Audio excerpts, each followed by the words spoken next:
Okay, this is one that I've been waiting for a while. This is 1793 Patriots and Traitors from Sound of Drums. The Game Found campaign also had the 1795 Thermidorians expansion, which I'm not actually playing yet. I'm just running through the base game. Also, I am playing this multiplayer rather than using the actual solo rules. I will, I'm sure, check out the solo rules eventually, but mainly I wanted to learn the mechanisms of the game as multiplayer so that I can potentially teach it to my gaming group, or play it as at the Advanced After Combat convention in October. So mainly I just wanted to learn the rules, and having read through the forums about what's going on with the rules, they are complex. It is a complex game. Probably the best description I've seen of it was a reviewer on Board Game Geek described it as a game that rewrites its own rules, meaning not that the rules are being rewritten after publication, which happens with a lot of war games in particular that were not particularly well play tested, where the designer ends up rewriting rules because the once the public has purchased the game, they start playing it and realize there's all kinds of problems with the original rules as written, stuff that probably would have come out with proper play testing or blind testing, and they end up significantly rewriting the rules for the game. In this case, what it means, it doesn't mean that, although there has been some errata and clarifications. Some of it, it's only 2 pages, which is, for a game that I would say occupies the war game space, even though it's not really a war game. Sound of Drums, their other title, their new publisher, their other title they've published so far, the Ilau game, needed a lot of rules work after it came out. This one, some important things where you can see the number 1 there, wrong and missing info in the setup. Those are like what I would consider the only kind of major things, because this is something I ran into before I read this. When I was setting up the game before I'd read this errata sheet where it talked about action cards, both the AC and LECs, which are action cards and leader cards. There's no reference in the rules that you shuffle in the leader cards. So that's a big one, because I was like, what do I do with these LEC cards? Are they on a separate deck? What's going on? And they just all get shuffled into the same deck, and just the rules didn't clarify that. It's not the only problem between the cards labeled LEC and AC. It also comes into play in one of the other clarifications, which is number 3 here about the assassinations. On the action card play rate, it says only LECs can be eliminated by an assassination card. This is obviously wrong. All leaders, which means the generals, revolutionary or royalist generals, which are not LEC cards, they are AC cards or action cards, as opposed to leader cards.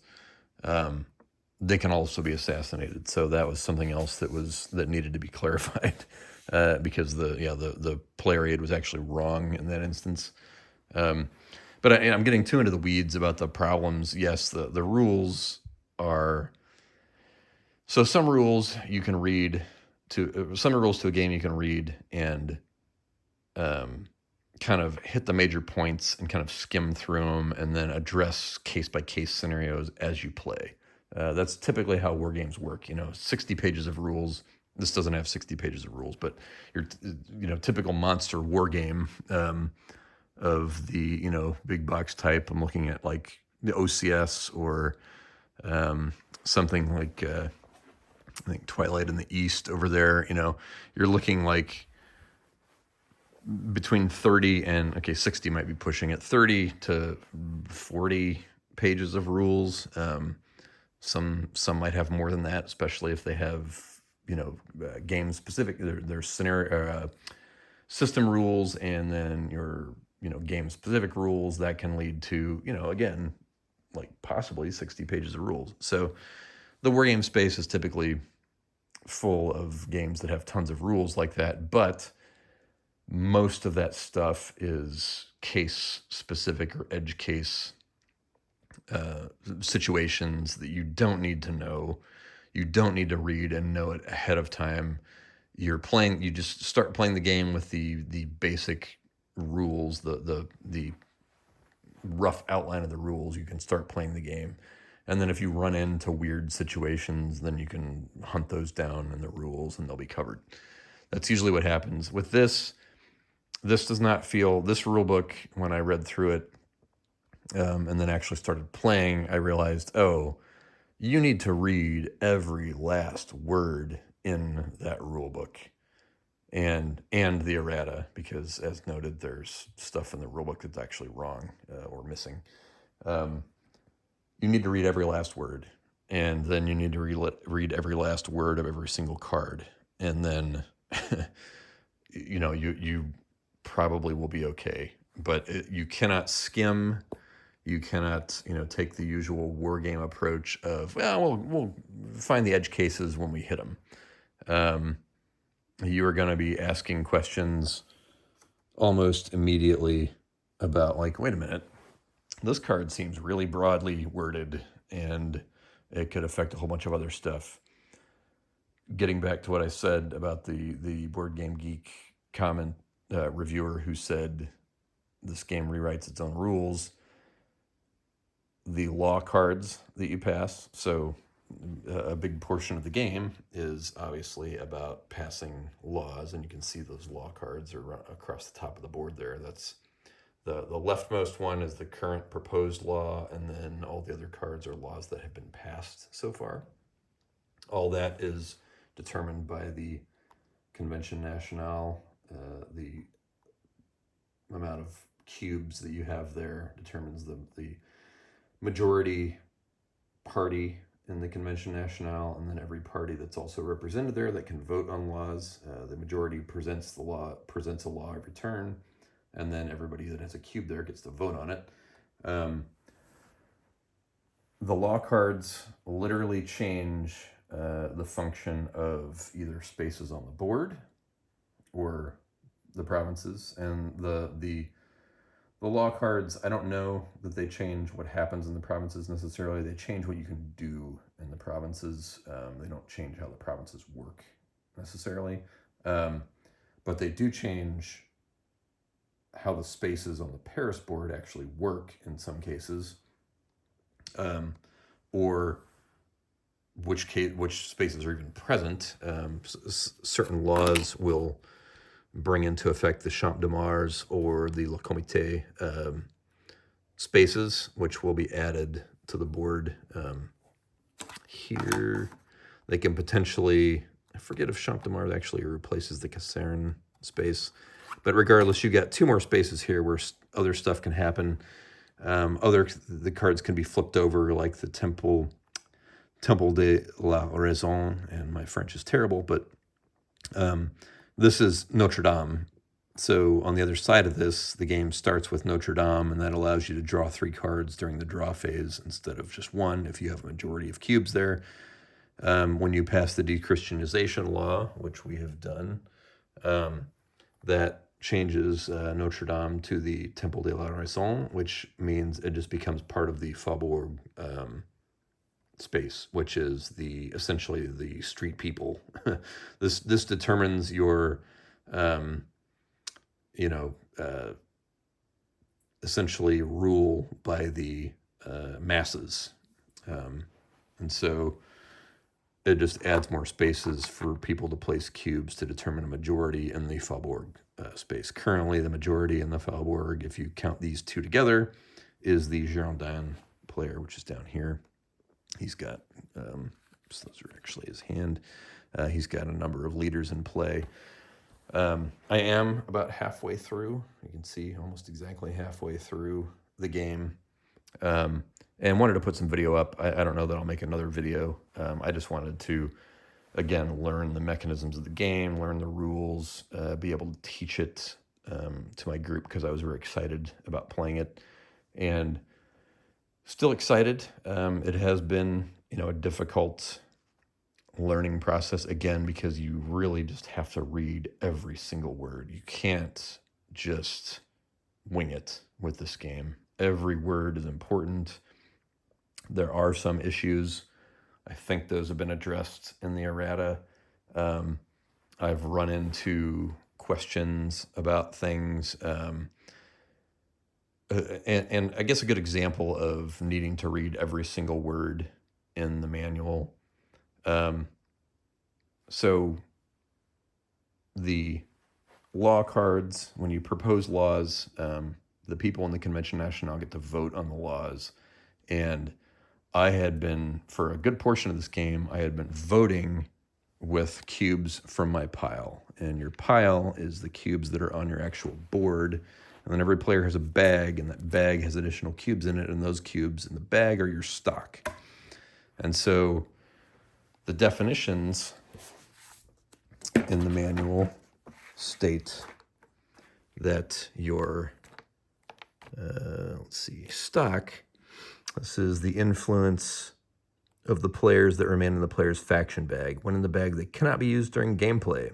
Influence must first be gained, ending up in the player's pile. So, yes, usually you cannot play cubes out of your bag onto the board in any way, except, and so this says, you can't use stuff in your stock in gameplay, but that's not true, because you can and you have to use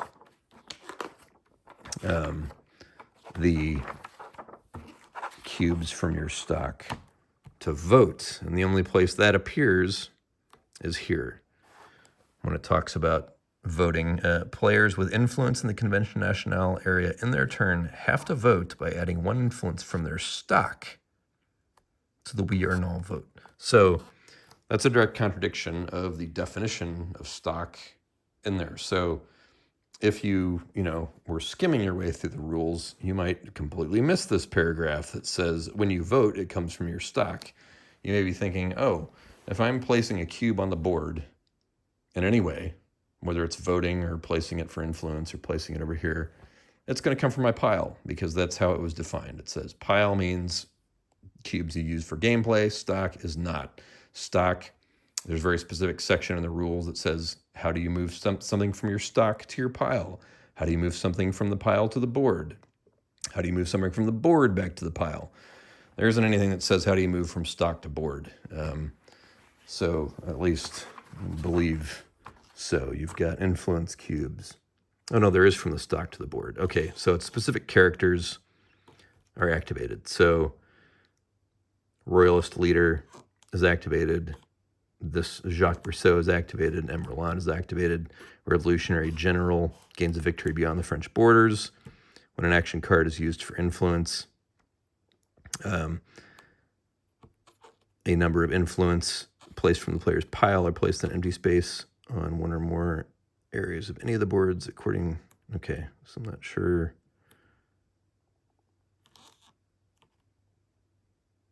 Okay, so I guess these are the only things referenced to the stock to the board. So in this section, sorry, the glare is wiping out what I'm actually aiming at here. So this whole section on from the stock to the board, probably one of these bullet points should have been added that also says when you're voting. That goes from the stock to the board. And then when the vote's done, whether it passes or fails, those cubes go back into your stock. So I was misplaying that for a portion of the game, so I had to kind of go back and retcon and say, okay, these guys actually would have had more cubes in their pile because I was using pile cubes to vote, which I shouldn't have been doing. So, but again, I think it's all in the manual, but you you have to read every last word of it. You can't just use it as a reference, which is, I think, how most of us play games in the modern era. And some companies like Fantasy Flight, do a reference book and a rules book as two separate things. Like it's so ingrained into how board gamers kind of learn games now, which is just start playing. Give us the basics. We start playing and we go back to the book for detailed reference. You just really can't do that with this game. You have to know everything in that book inside and out. You can't just wing it. You can't just start playing.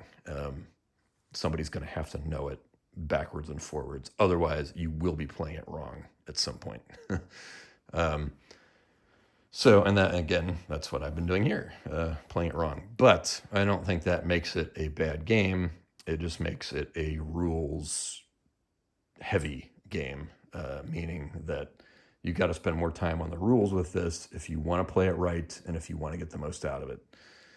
That's not necessarily bad, but it is bad if people want to play something lighter or they don't want to have their noses buried in the rule book and go through a heavy learning process for the game. I think the Player's Aid review kind of touched on that, which was, the first time we played it with the group we were playing it with, did not like it, did not enjoy it, did not understand it.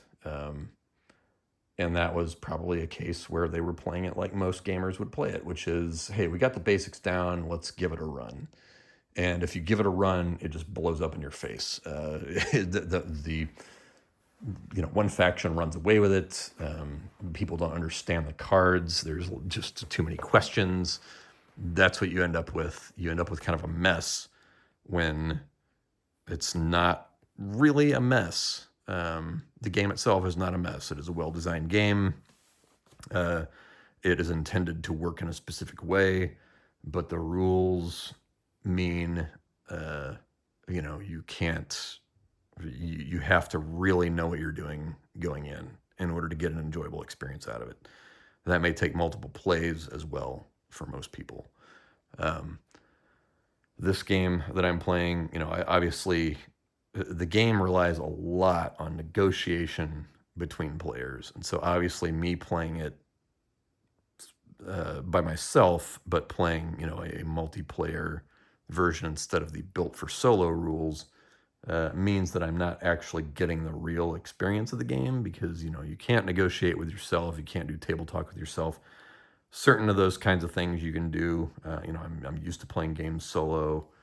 I'm used to doing negotiations. YouTubers like Callendale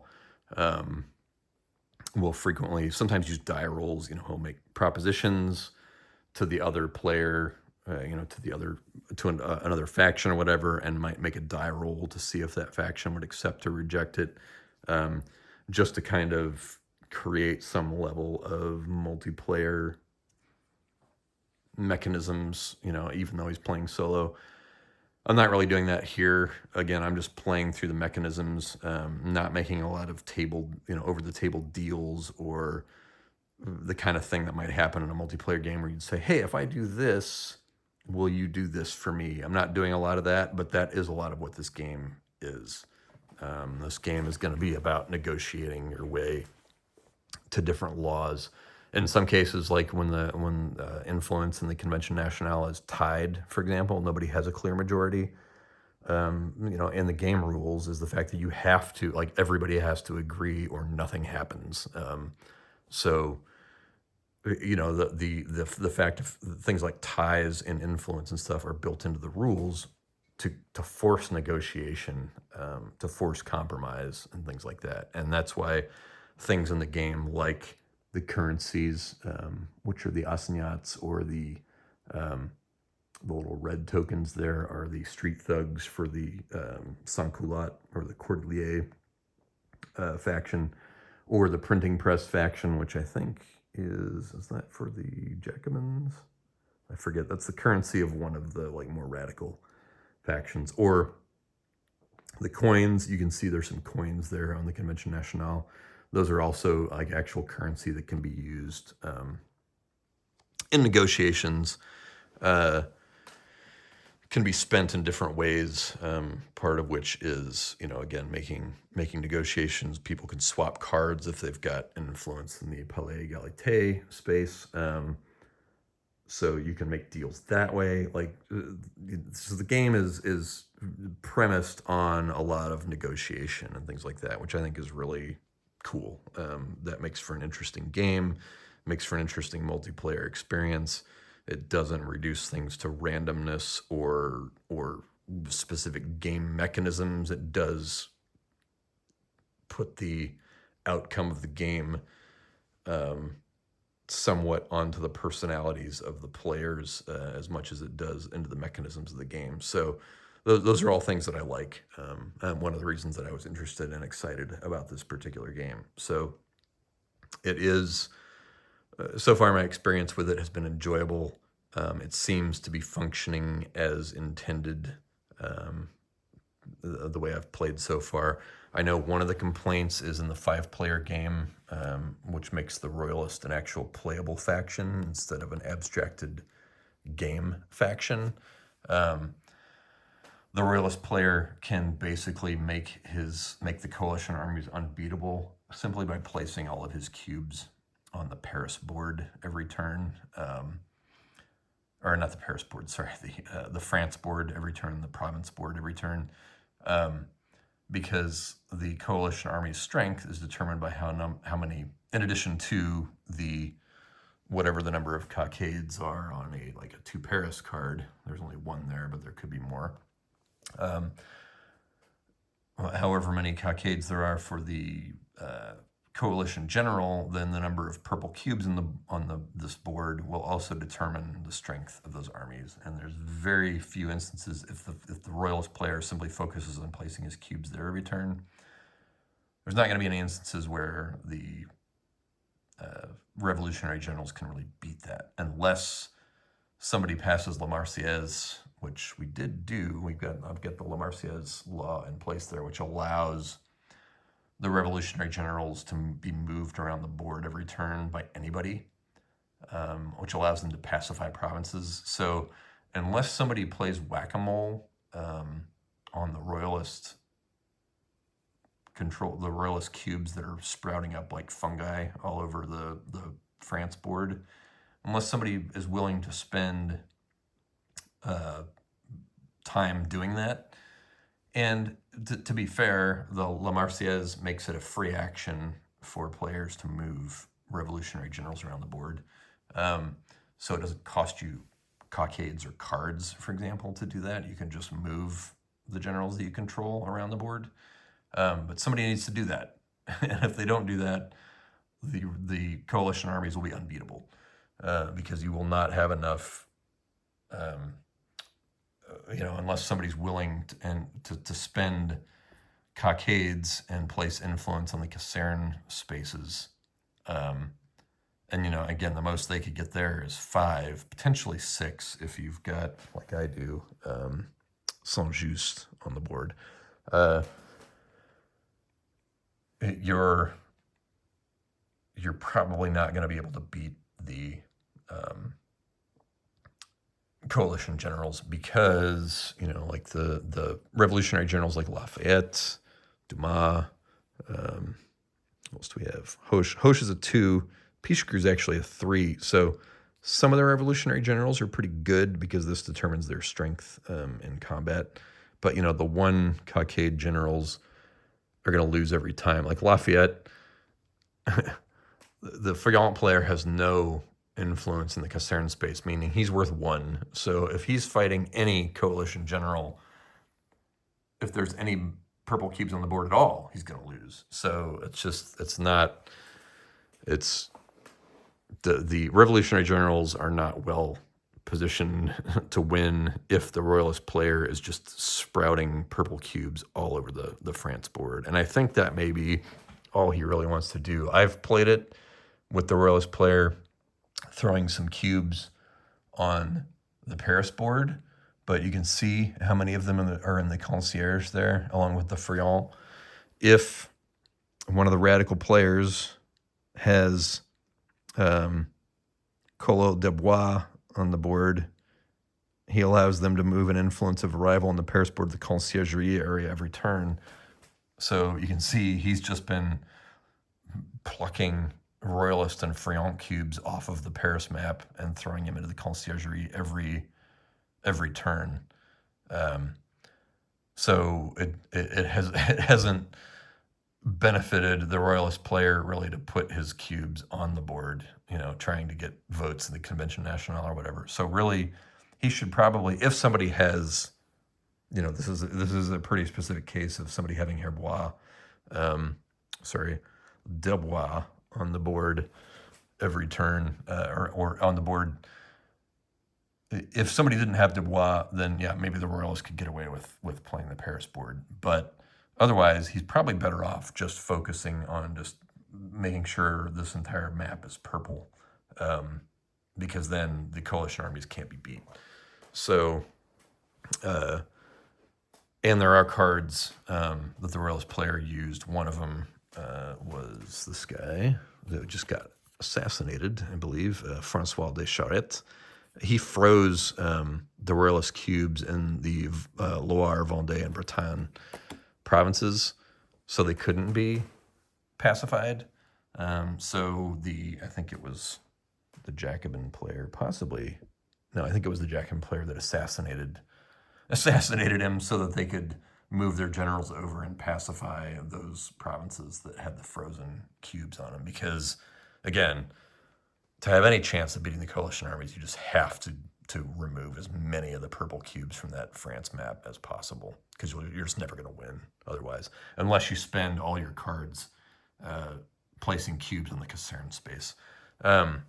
Which leads me to another issue, or one of the things that I've noticed about the game is about drawing cards. Because you only get 4 actions, one of 4 actions that you can choose per turn. One of those actions is drawing a card. I ended up, most of the time, players have no cards in their hands, just because there's no way, unless you have a majority in the Notre Dame space, which is a limited time, because if you de-Christianize, then you have no Notre Dame space after that. If you have a majority in the Notre Dame space, you can draw up to 3 cards per turn. Otherwise, you're drawing 1, and that's it. You're drawing a card. You can't place any cube. If you have no cards to play, you can't place any cubes on the board. You can't activate a leader because you have nothing in your hand. And most of the players, there's a couple of the factions here that have 1 or 2 cards, but most of the time I have no cards in my hand. You blow through the cards in your hand quickly. You only start with 4 in your hand. You can have potentially less than that if you get immediate play cards that you draw at the start of the game. So some players ended up with only 2 cards in their hands. The Friant player, I believe, ended up with only 2 because he drew mostly immediate play cards. So that allows you to place cubes on the map as sort of a sop to say, okay, well, you lost some cards, so in lieu of that, you can place some extra cubes on the map. Didn't really help them. Everybody's short of cards. You're always short of cards. Drawing 1 card as your entire action for a round is just crippling, but everybody has to do it because they just don't have enough cards in their hands. And you can see here, the Jacobin player actually has 5 cards, 5 leaders that he's played, 2 generals and 3 leaders, and so he is kind of winning the game. He was running the Convention Nationale because he had 4 cubes there for quite a while until a well-played to Paris card led to a loss in one of the provinces, and so whoever's in the majority at the Convention Nationale, when you lose a province to one of the coalition armies, loses up to 3 influence. So that blew up the Jacobins' influence, the Convention Nationale. But he's like, I have no problem. Like, you put 5 leaders out there, you're almost never gonna have more than 1 card in your hand at a time, just because unless you've had the majority in Notre Dame and Notre Dame still exists, that's the only way. Then you can draw 3 cards as card draw action. But it seems like a liability to me that one of the actions you can take is draw a card and you can't do anything else. I feel like you should always be able to draw a card each turn and be able to play a card. Just because there's not a lot of rounds. I mean, I'm halfway through the game and most of every faction has spent half of those rounds just drawing cards as their entire action for the round. So I don't know. I mean, it hasn't crippled the game, but it feels like a lot more could be happening than what has been because of just the limitations on the amount of cards that players have. But you can only have 6 cards in your possession, and so although weirdly, one of the cards here, this Joseph Fouché card, says, all right, if it's going to focus.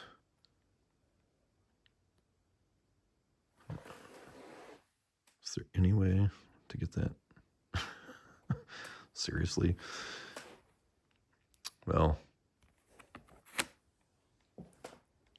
now I can't see because of the glare. All right. There, finally. Allows an extra card, 8th card in your possession. Now, I haven't read anywhere all throughout the manual it said you can only have 6 cards in your possession. So why this says 8, I don't know. But that means in your possession means activated leaders in front of you as well. So basically, the Jacobin player could only draw, if he's drawing cards, he can only draw 1 card, which is fine because there's no way currently for you to draw more than 1 card on the board. Unless if Notre Dame was back into play, then whoever had the majority there, which would be, this is where Notre Dame used to be that's the Girondin player. So the Jacobin player, he's just drawing 1 card a turn. He's fine having all 5 of these leaders out here. It's, again, he was winning the game up to the point that the emigre army ended up invading, and because the Prince de Conde, it turned out a law that he proposed, the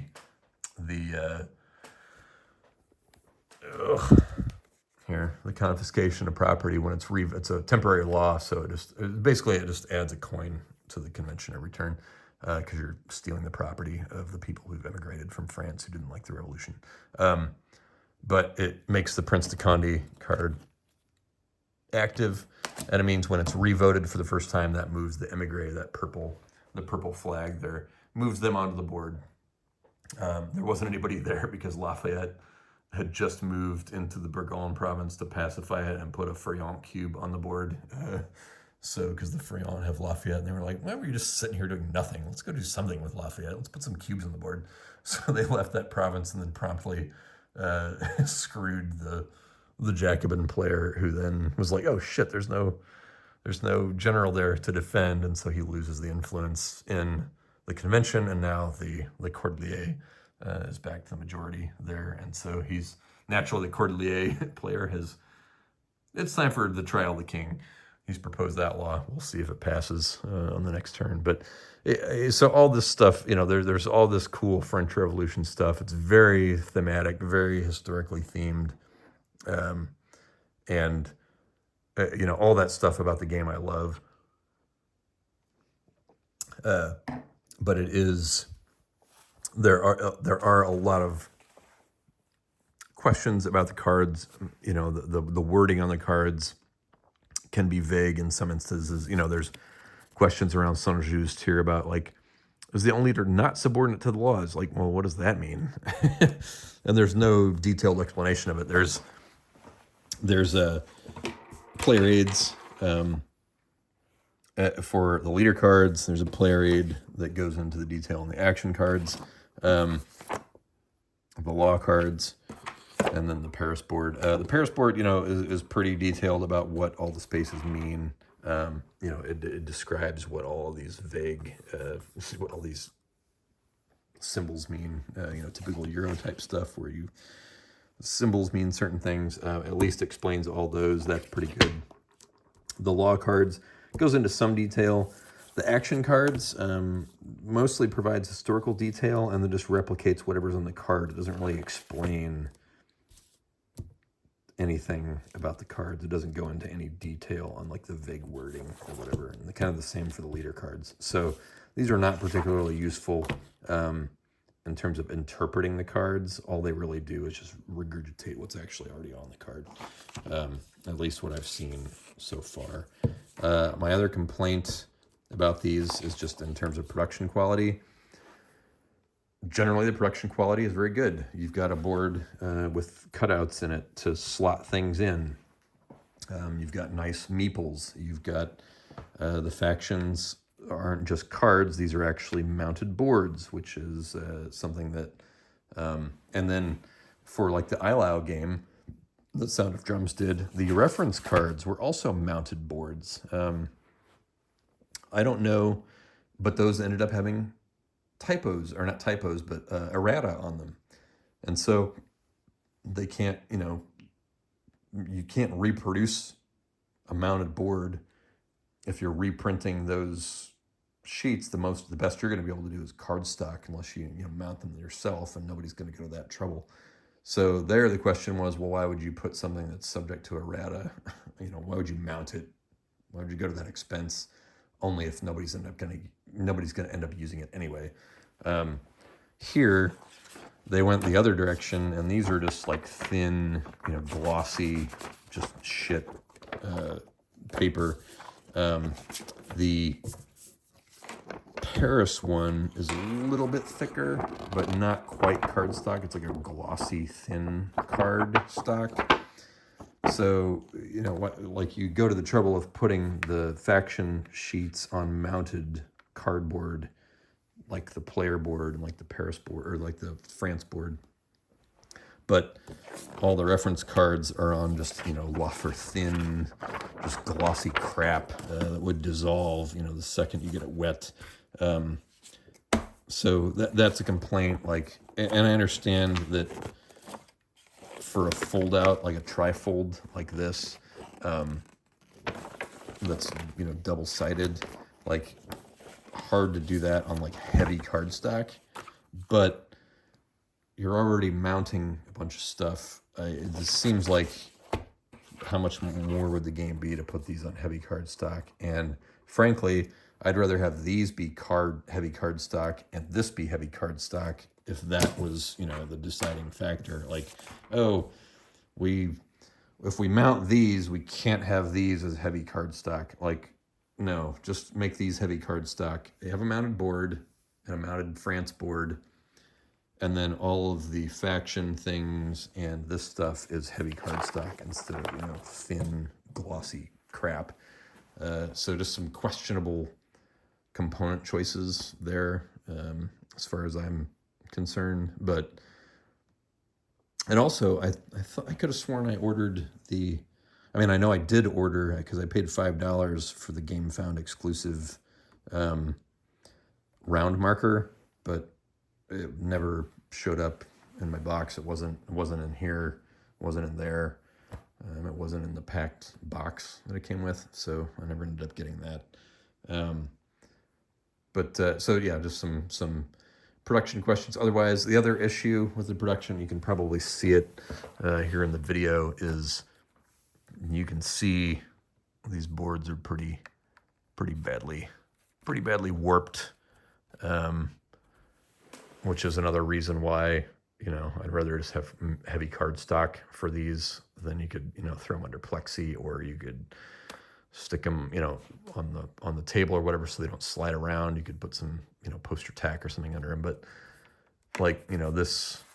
this, and then, so all these warped concave, which I think is that way.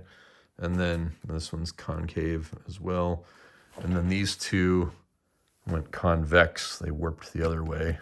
So they're whoosh, like that.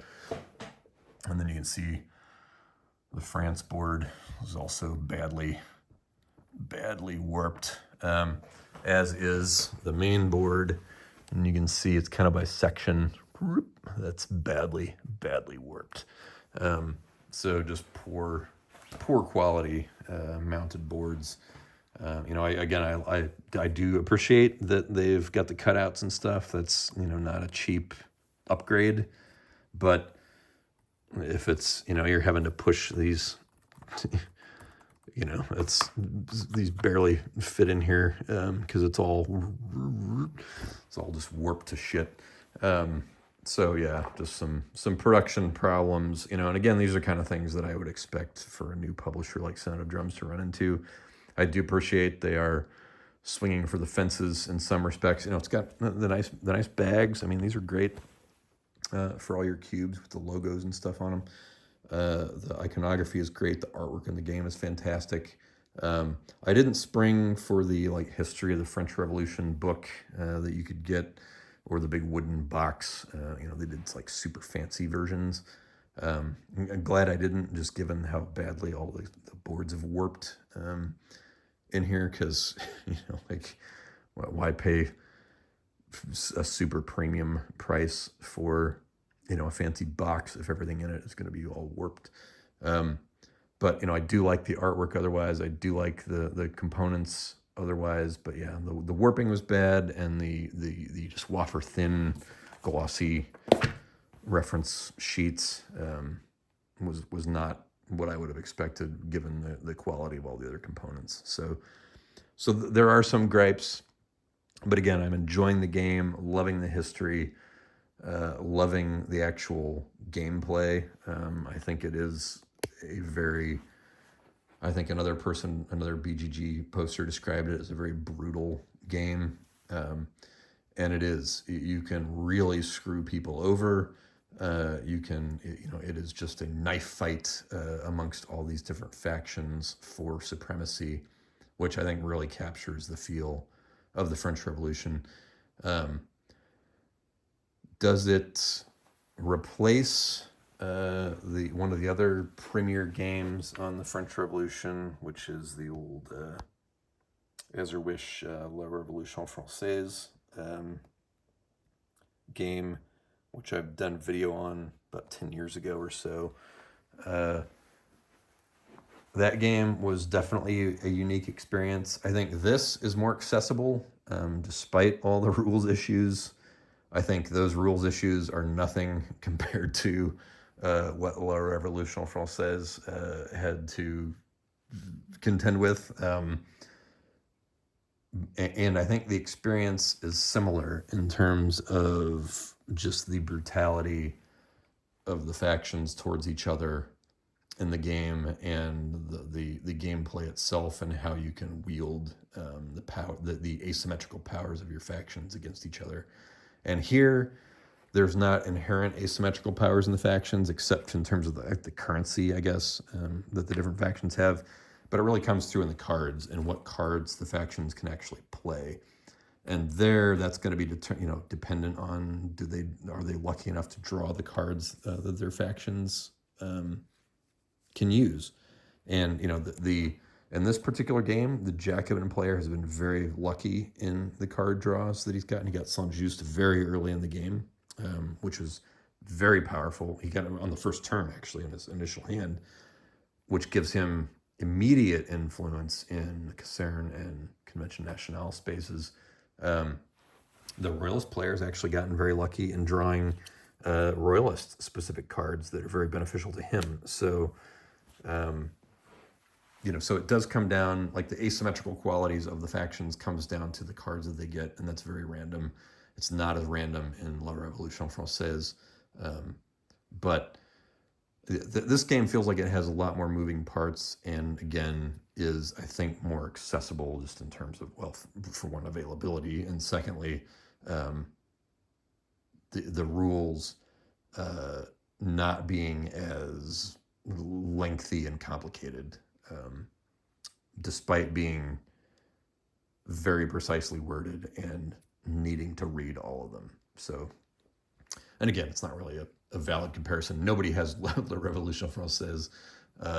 Most people that would be playing this game would have never heard of La Révolution Française. It's a game that's been out of print for 30 years. But it is, I think, one of the premier experiences of playing a French Revolution board game. And I think this is kind of the next big experience in that space, compared to games like the Liberté, which was this Martin Wallace? Yeah. the Martin Wallace Liberté, which is a much more abstracted, it is a French Revolution game, but very abstracted. I've also got the Worthington Games Levy en Masse, which is a States of Siege game on the French Revolution, which is very entertaining, very historical, very interesting, but it's solo only. Like a true, like, big multiplayer French Revolution game experience. It's really kind of this or La Révolution Française, which if you want the deep dive experience, and I think this is sort of picked up that crown in the modern era of gaming. So I would recommend it for anybody who's interested at all in the French Revolution, but just be aware that you're going to have to do heavy lifting in terms of the rules. It's not a invite the gang over and, hey, let's break this out and check it out for the evening. People are going to walk away very disappointed. And again, watch the Players Aid review. That's the experience they had, which was, hey, let's put this on the table with our gang, and we'll figure it out. And it was like, there was tears and much wailing and gnashing of teeth. So they ended up playing with the designer himself, and he explained a lot of it to them and sort of reintroduced them to the proper experience of the game. So they, came back to it and said, yeah, there's a lot to like here, but your initial experience may not be great if you're just trying to play it through with your group and they're not familiar with it. It can blow up in your face if you're not well prepared. So, but I do recommend it, again, for anybody that has even a remote interest in this particular period.